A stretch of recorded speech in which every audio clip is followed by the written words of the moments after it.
Hello everyone, this is Warhawk Beyond 2040 and a very special Happy New Year to everybody out there. Hope you're okay and hope you are all kept safe and hope you've all had a lovely Christmas, and we are now officially in 2022, and welcome to a very special bonus edition of the Jazz Albums Review Series. And today I am going to be counting down my top favourite 28 albums of 2021. Not easy, very challenging, and very difficult, but at the same time, this was a lot of fun putting this list together as I revisited some of the best albums of 2021. And this list featured some big releases from some of the biggest names in the history of jazz music. There was also some pleasant surprises. There was even some hidden gems, and there was even some albums that kind of just slipped under the radar and nobody really talked about them that much. So there's a little bit of everything in this list. And, when you're putting together rankings like this, obviously there's going to be some albums that are a little bit higher and a little bit better than others. So if you do see some albums that are a little bit low on the list, it's not because I didn't like them. I enjoyed listening to them very much. It's just when you're putting together a list, you've got to put them somewhere. So it's not really much I can do about it. So what we're going to do is we are going to be counting down my top 28 favourites of 2021 from 28 all the way to number one. So this should be a lot of fun and enjoyable. So we're going to start at number 28, and this one I didn't know actually came out. I just thought it came out as a digital release only, so I was very pleasantly surprised to find a physical copy of this album. And as I said, this one just kind of just slipped under the radar. Not much publicity, nobody really talked about it, but it turned out to be one of the more pleasant surprises of 2021.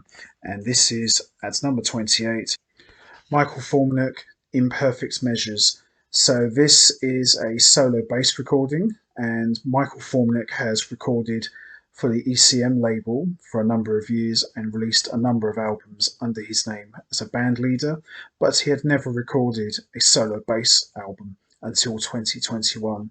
And this album leans more towards avant-garde, so this is not what you would call easy listening, but at the same time it really showcases Michael Formulic's bass chops, and an incredible album, highly recommended for all fans of solo bass recordings. And like I said, this album just kind of just came out and nobody really talked about it that much. And I knew about it, but I just didn't think there was a physical copy of it. So I was very happy to find a copy, and I went and bought it, and highly enjoyable. And Michael Formulic at his very best performing solo bass. So highly recommended. And this is at number 28, Michael Formulic, Imperfect Measures. Excellent album.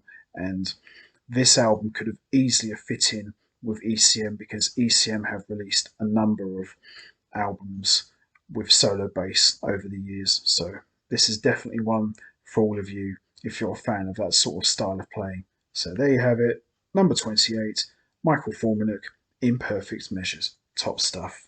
So speaking of ECM, on this list you will see a number of albums from the ECM label because, in my opinion, they have been releasing some of their best music for the last, I would say, 4 or 5 years, maybe more, and they just continue to keep getting better and better and better.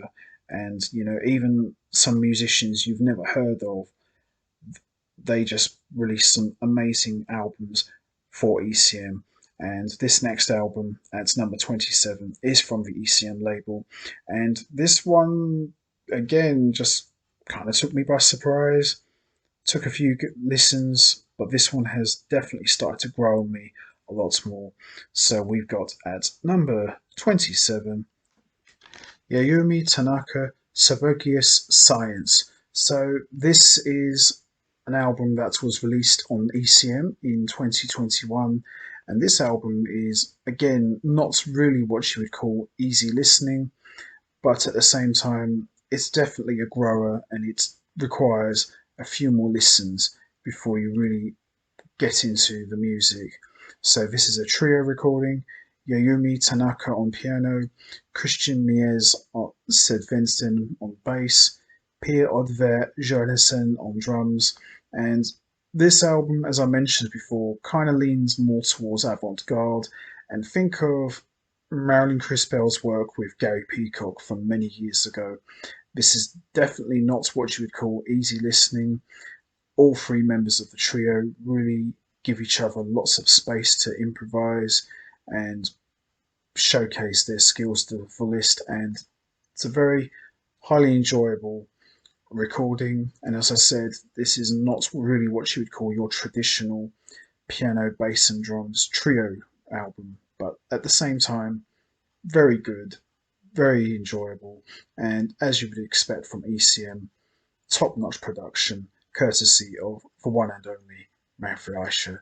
So there you have it at number 27, Yayumi Tanaka Trio, Sabergius Science. Excellent album.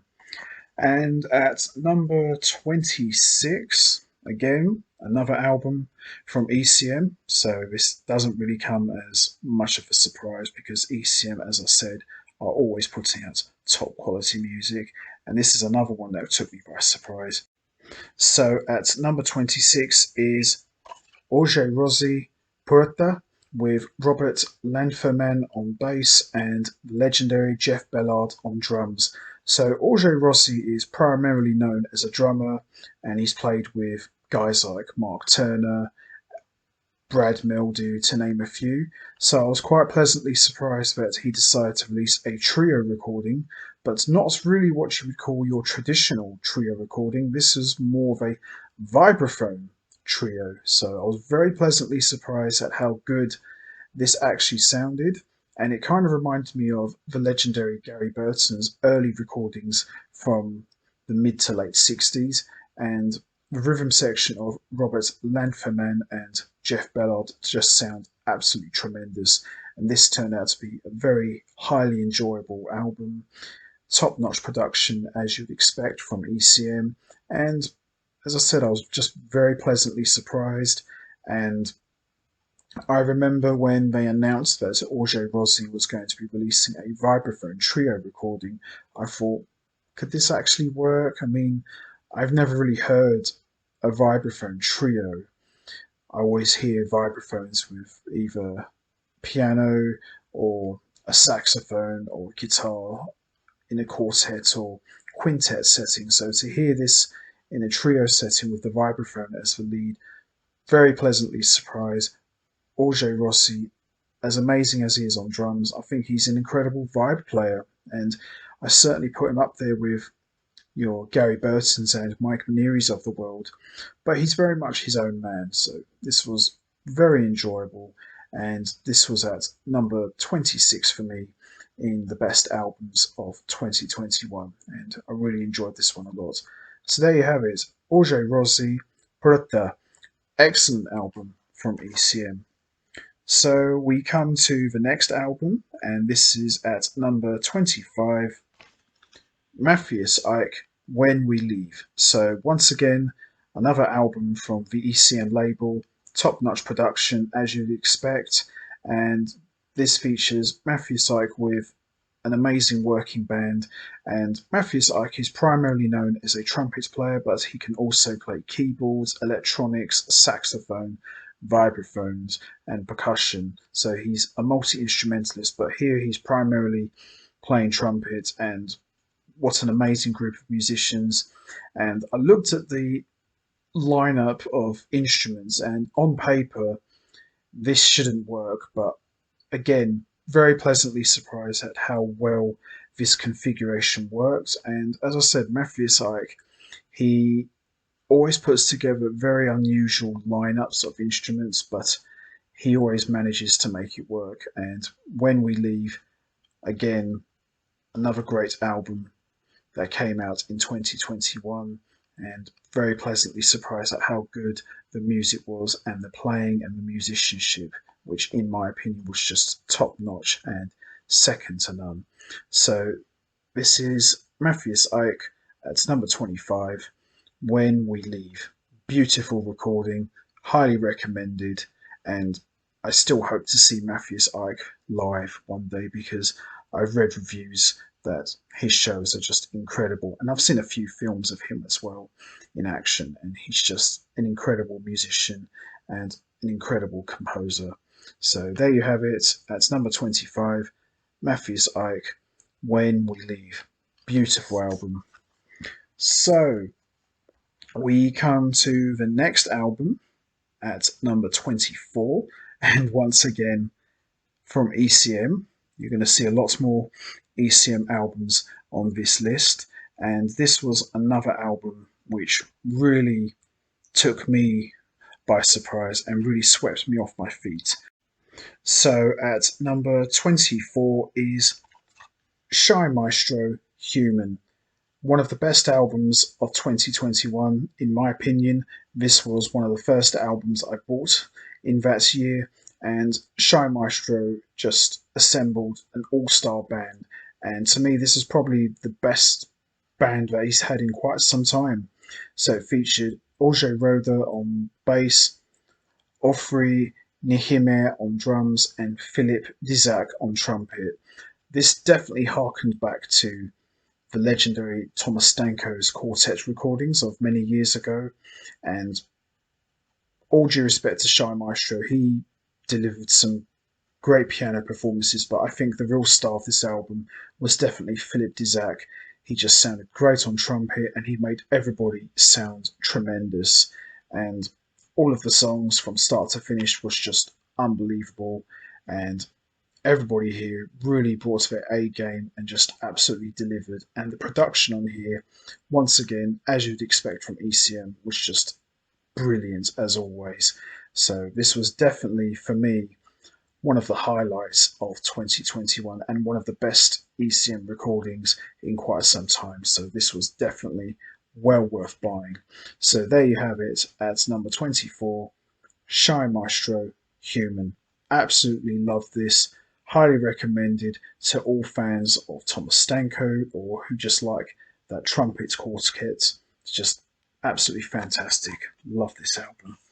So at number 23 is one of my favourite bass players of all time, and he made a return in 2021 with a vengeance with a brand new album. I am talking about, of course, for one and only, Charlotte Moffat, and this is at number 23, New Love.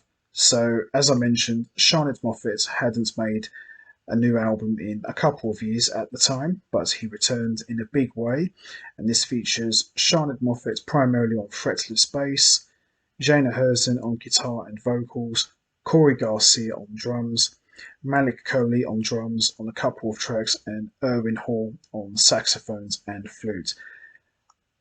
A couple of vocal tracks I could have done without, but by and large, the instrumental tracks more than make up for it, and Charlotte Moffat is on top form, and Erwin Hall sounds great, Corey Garcia sounds great, Malik Coley sounds great, Jana Herzen, I would probably say she's a better guitar player than she's a singer, and everybody just sounds absolutely fantastic.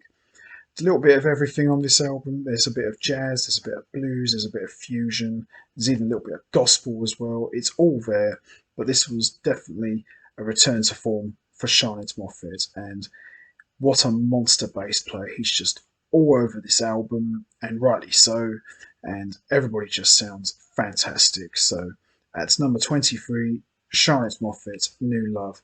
Fantastic album, and not an easy album to find. So if you do find it, make sure you buy it. I highly recommend it.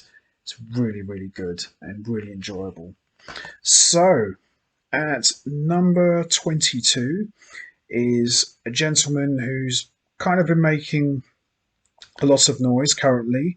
He's a member of Pat Metheny's Side Eye, and the first time I heard this guy, I was just completely blown away at how good of a keyboard player he really is. He can play piano, he can play organ, he can play the bass lines. This guy is the real deal for me. and to me, he's one of the most exciting musicians to burst onto the jazz scene in quite some time. And he just released, this is his second recording as a band leader, and this is at number 22, James Francis, Purest Form. This album absolutely knocked my socks off. And this is pretty much what Pat Metheny's Side Eye sounds like. There's a lot of keyboards, there's a lot of electronics, great piano playing, great organ playing. Everything is all here on display. And this is definitely James Francis' show. He just sounds absolutely fantastic. And this was definitely one of the more hidden gems of 2021. And James Francis, to me, he's the secret weapon in Pat Metheny's Side Eye, and there's a good reason why he's been one of Pat Metheny's more consistent recent collaborators. He just sounds absolutely fantastic, James Francis does, and he's currently a member of the Chris Potter Circuits Trio, so rubbing elbows with guys like Pat Metheny and Chris Potter doesn't hurt at all. In fact, I think it just makes him a more special player, in my opinion. So this album, very atmospheric, very laid back, very haunting, especially with some of the more spoken word tracks on this album. But this is highly recommended. Again, not an easy album to find, but at the same time, if you do find it, it's really, really good. And to me, this was one of the best albums of 2021. And to me, James Francis just continues to keep getting better and better. And I'm actually going to be seeing Pat Metheny's Side Eye very, very soon. So I'm really looking forward to seeing James Francis with Pat Metheny and bring it on. That's all I've got to say. And I highly recommend you also check out James Francis' first album as well. Both albums are just absolutely fantastic, but this was definitely one of the standout albums for me of 2021. So there you have it. James Francis, Purest Form, highly recommended. Excellent album. So coming in at number 21 is a gentleman who, in my opinion, released perhaps the best solo piano recording of 2021, and I definitely put this up there with Keith Jarrett's legendary solo piano recordings. And this guy is on a real roll at the moment, and he continues to get better and better. And I'm talking about, of course, the one and only Craig Table, and this is Shadow Plays, and this is a live recording, and this for me could very well be Craig Table's finest hour. He just sounds absolutely fantastic, and he has never sounded better than he does right here performing solo piano. So, as I said, this is a live recording, and Craig Table's piano playing and musicianship is on full display, and he's really coming to his own as a composer. So, highly recommended for all solo piano jazz fans out there. This is the one for you, and for me, this was definitely the best piano album of 2021. So there you have it, Craig Table, Shadow Plays, excellent album. And as you'd expect from ECM, nothing but the absolute best. And as I said already, you are going to see a lot more ECM albums on this list as we go through them. So there you have it, Shadow Plays by Craig Table, excellent. So at number 20 is, in my opinion, probably the most iconic drummer to ever grace the drum kit. He's a true legend. He's played with everybody. He's seen it all. He's done it all. And this guy needs no introduction whatsoever. And he's really come into his own as a band leader. And this is a live recording at the Blue Note, released by none other than the Steve Gadd Band. So, brilliant album. Steve Gadd at the top of his game, as always. He's always at the top of his game. He always brings his A game every single day, every single night, and he just makes everybody and everything sound better. So this album features David Spinoza, Jimmy Johnson, Kevin Hayes, and Walt Fowler. Can't go wrong with guys like that. Kevin Hayes and David Spinoza do an excellent job filling in the shoes of Michael Landau and Larry Goldings. Not an easy task having to follow two heavy hitters like those two, but they do an amazing job here, and everybody here just sounds absolutely fantastic.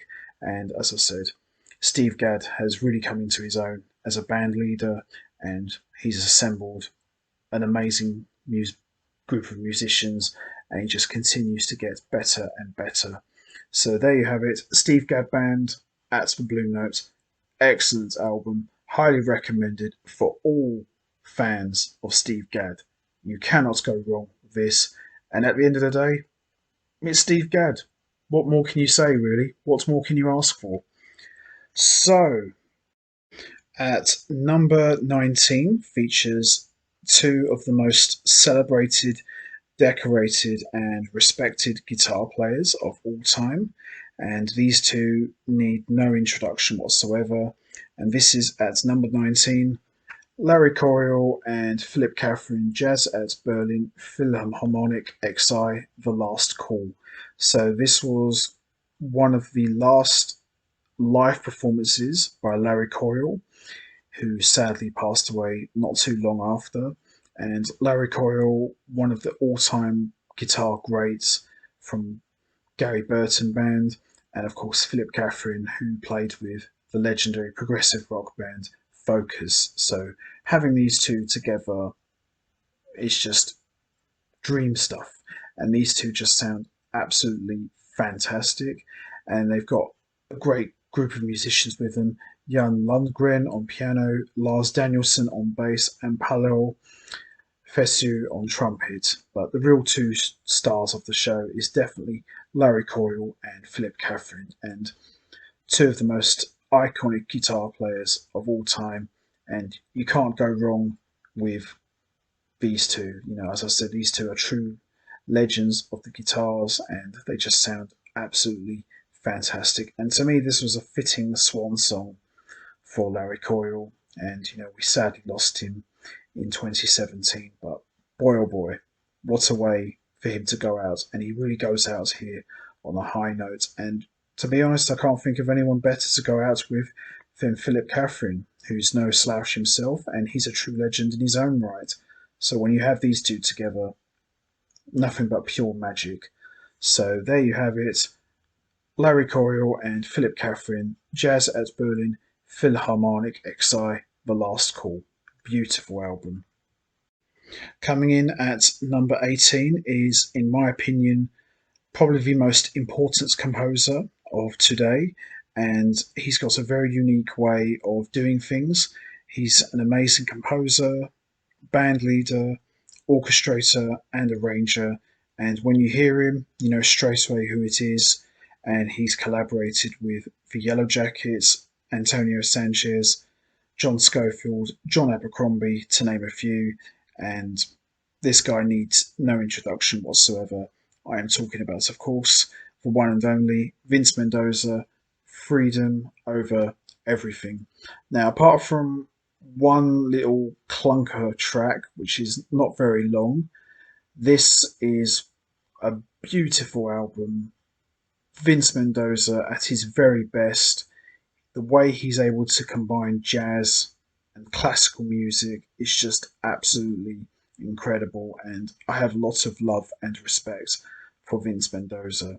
And although this is not what you would call a traditional jazz album, this kind of leans more close to classical chamber music. Vince Mendoza always impresses me, always blows my mind, and I just love his music. I just think he's one of the best, if not the most important composer we have on the scene today, and he just continues to get better and better. So there you have it at number 18, Freedom Over Everything. Absolutely beautiful album, and as far as classical albums are concerned, this was definitely the highlight of 2021, in my opinion. So, coming in at number 17 is a musician who is really coming into his own as a composer and a band leader, and he's really completely reinvented himself. He kind of started out as more of a straight ahead musician, but after collaborating with the legendary Pat Metheny, he's just completely changed and he's really on a real roll at the moment. And the gentleman I'm talking about is, of course, sax player Logan Richardson, and this is Afrofuturism. So lately, Logan Richardson has kind of developed this unique sound where, how do I explain it? It's kind of got a hip hop, rocky sort of sound to it, obviously with the jazz elements heavily incorporated. And he's just made this very, very atmospheric sound for himself, and he just really sounds like a completely different musician to when he first started. It's almost like his collaboration with Pat Metheny on the Shift recording, which came out in 2015, just completely rejuvenated him, and he just sounds absolutely amazing. And this could very well be Logan Richardson's best album to date, and he just sounds absolutely fantastic. And he's definitely crafted a unique voice for himself on the saxophone, and when you hear him, you know straight away it's him. And Afrofuturism, just like in the name, it's got a bit of African music and there's a bit of futuristic music, but it's all him from start to finish, and it's just an amazing recording and very enjoyable. Definitely one of the standouts of 2021, in my opinion. It just completely blew my mind. I thought, is that really Logan Richardson? No, it can't be. Sounds like a completely different musician. It's very much him, and he's just on fire as the moment. And I'm really looking forward to the day when I can eventually see him live. So there you have it. Logan Richardson, Afrofuturism, highly recommend. And coming in at number 16 is, in my opinion, quite possibly the greatest bass player of all time. I am talking about, of course, the one and only Brian Bromberg, and this is a little driving music. Fun recording, lots of great bass work, as you'd expect from Brian Bromberg, and he just continues to keep getting better and better. And this album features a number of guest musicians such as Everett Harp, Dave Koz, Mitch Foreman, Lenny Castro, Marion Meadows, and Charlie Bissarat, to name a few. It's just a really fun recording, and Brian Bromberg's albums always deliver. And in my opinion, he has never ever made a bad album. All of his albums just keep getting better and better, and this album was just a lot of fun and highly enjoyable to listen to. So there you have it, Brian Bromberg, A Little Driving Music. Excellent album, in my opinion. And coming in at number 15 is Kenny G, New Standards. So this is an all instrumental album from Kenny G, no vocals, Kenny G at his very best, and it's a much more laid back album, and it has a full orchestra, so that definitely gives it more of an orchestral edge to it. And to me, this is quite possibly Kenny G's most slickest album to date. He just sounds absolutely fantastic. He always does, but I think here he just sounds even more exceptional, and he's just absolutely on fire. And to me, this is one of his most beautiful albums he has ever made to date, and very, very enjoyable.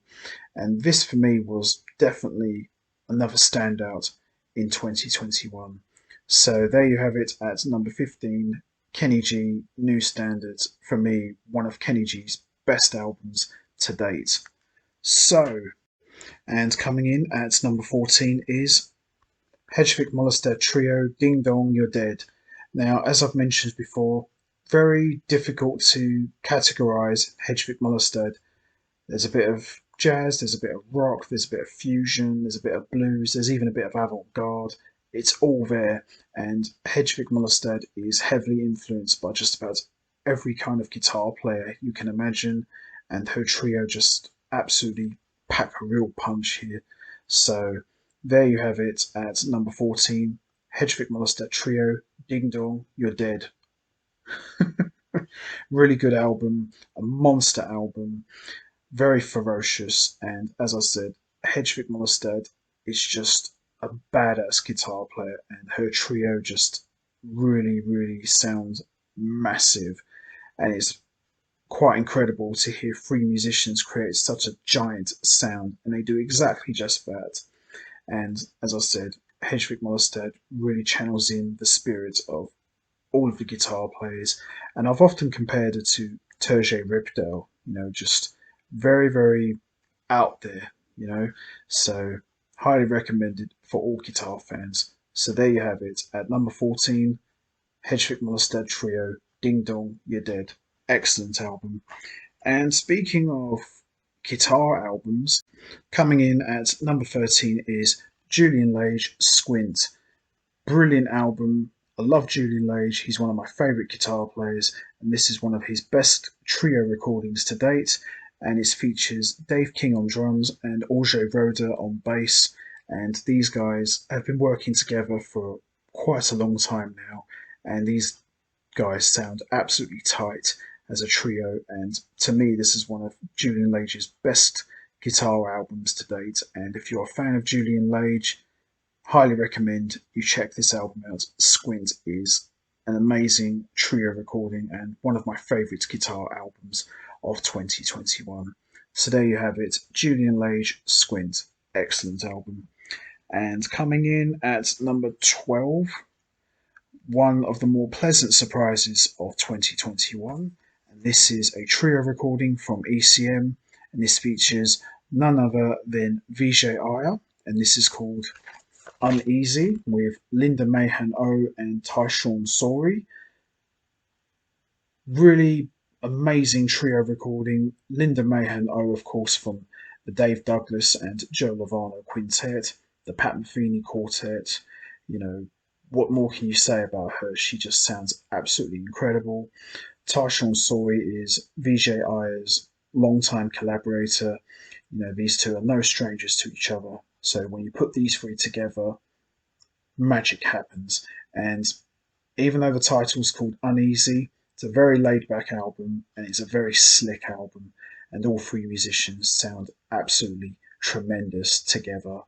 And Vijay Iyer, I've always had a lot of respect for him as a pianist and composer, but I think he really came into his own with this album. And when you've got a rhythm section of Linda Mahan O and Tyshawn Sorey, you're going to get nothing but the absolute best. And boy, these three really delivered. So there you have it. Vijay Iyer, Uneasy, one of the best trio recordings of 2021. And coming in at number 11 is Jeff Lorber Fusion Space Time. And this features Robin Ford, Michael Landau, and Bob Mintz, but at the core is Jimmy Haslip, Gary Novak, and of course the man himself, Jeff Lorber. What more can you say about Jeff Lorber? He's one of the most coolest, slickest keyboard players in the smooth jazz genre, and he's on a real roll right now. And I think he's really come into his own since hooking up with Jimmy Haslip. Jimmy Haslip, of course, a founding member of the Yellow Jackets, and he's really made Jeff Lorber sound even better. Not that he needs it, but doesn't hurt. And these guys just sound absolutely amazing together. And when you add in Gary Novak, who's played with just about everybody from Alan Holdsworth to the Chick Corea Electric Band to Lee Ritzner to Eddie Daniels, to name a few, you got something really special. And to me, this was one of the more pleasant surprises and one of the best albums of 2021, in my opinion. So there you have it, Jeff Lorber Fusion Band, Space Time. Excellent album. Love it.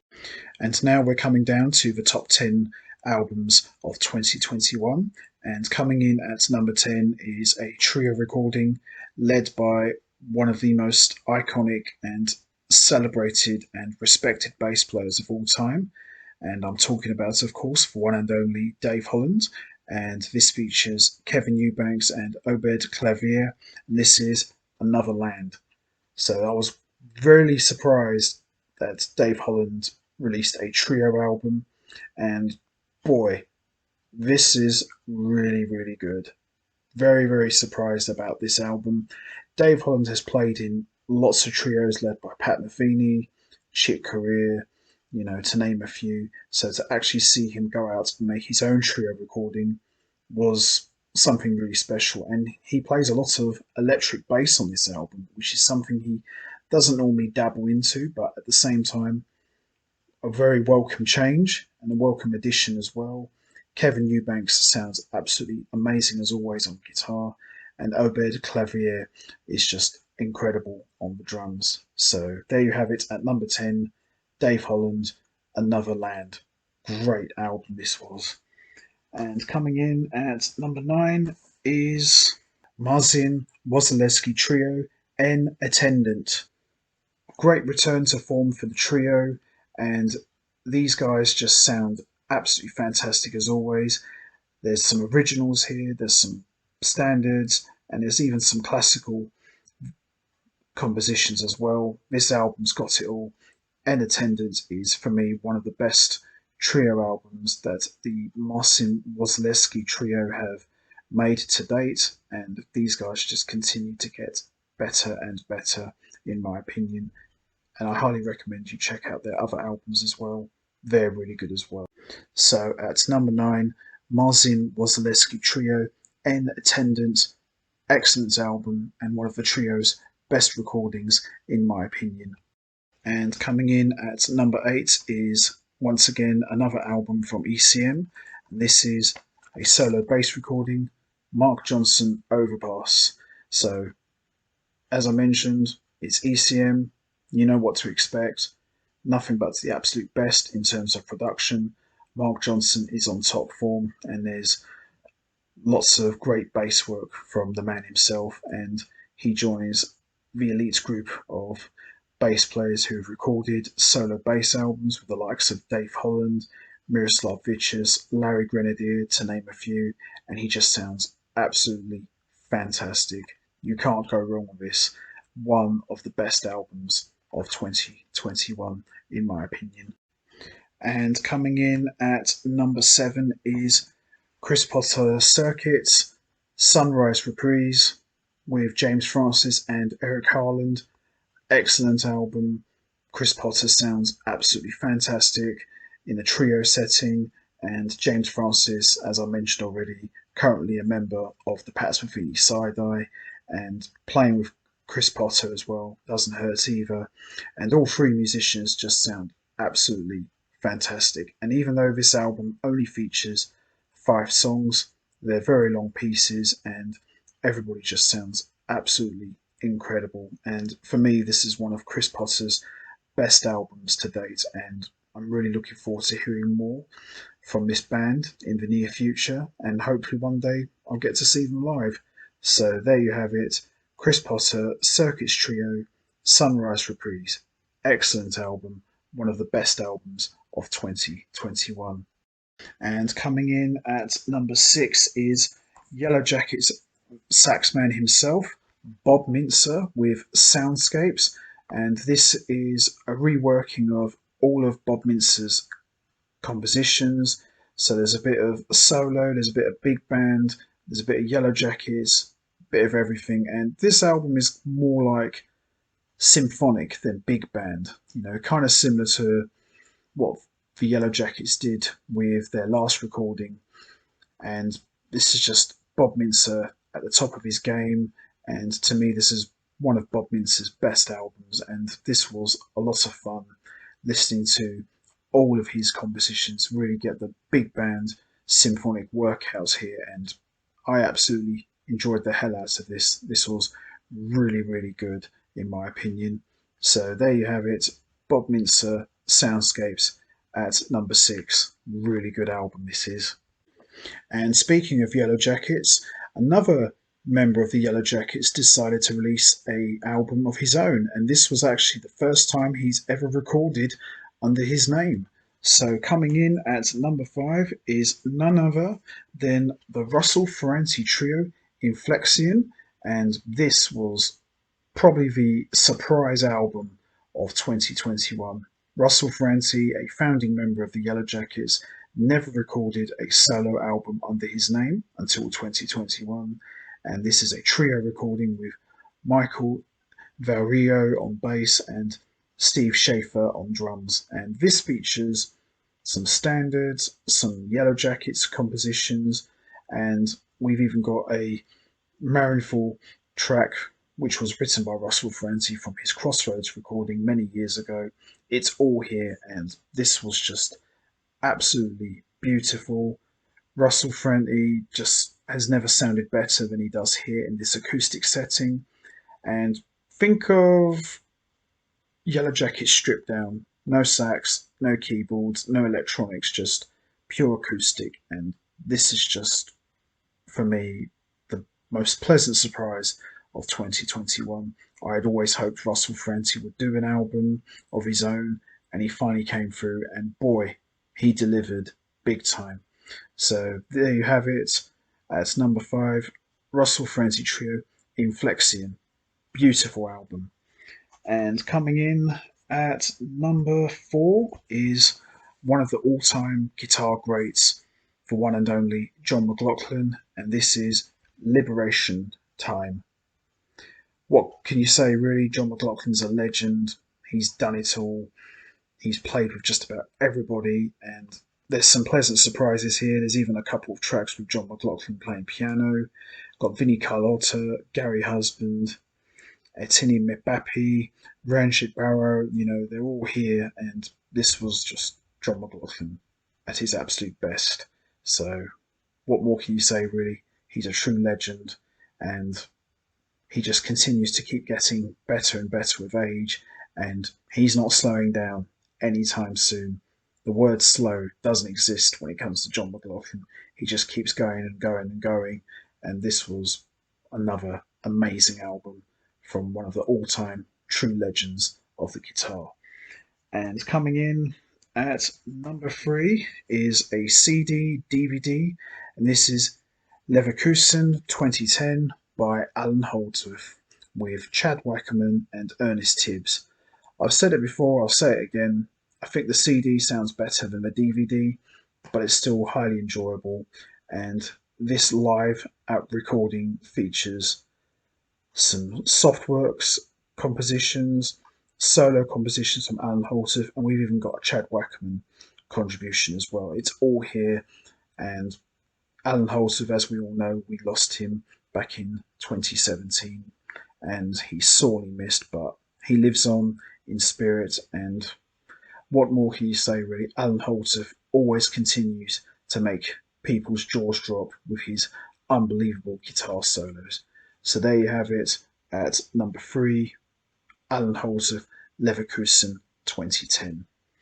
So now we're coming down to the top 2. Not easy, but has to be done. And this is, I wouldn't say this is an album. You could kind of say this is kind of like an EP, but still tremendous stuff. And one of the most underrated musicians who we sadly lost back in February 2020. And I believe this is the last piece of music that he had been working on in terms of new material.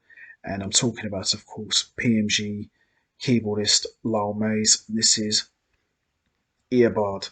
So Earbard, just like in the name, is a tribute to Earbard Weber, and this is produced by Steve Rodby, and this features Lyle Mays, Mitchell Foreman, Jimmy Johnson, Alex Acuna, Jimmy Branley, Bob Shepard, Wade Culbreath, Bill Frisell, Aubrey Johnson, Rosanna Eckhart, Gary Eckhart, Timothy Liu, Erica DeGook, Kirkpatrick, Eric Byers, and Armin Kasajinkin. So it's a really beautiful composition. It's 13 minutes long. It's a single track, and as you'd expect, Lyle Mays, even though he's no longer with us, he lives on in spirit, and this is, for me, probably his final gift. And if this is truly his final gift, if there's no more music left in the vault, what a final gift he left for us.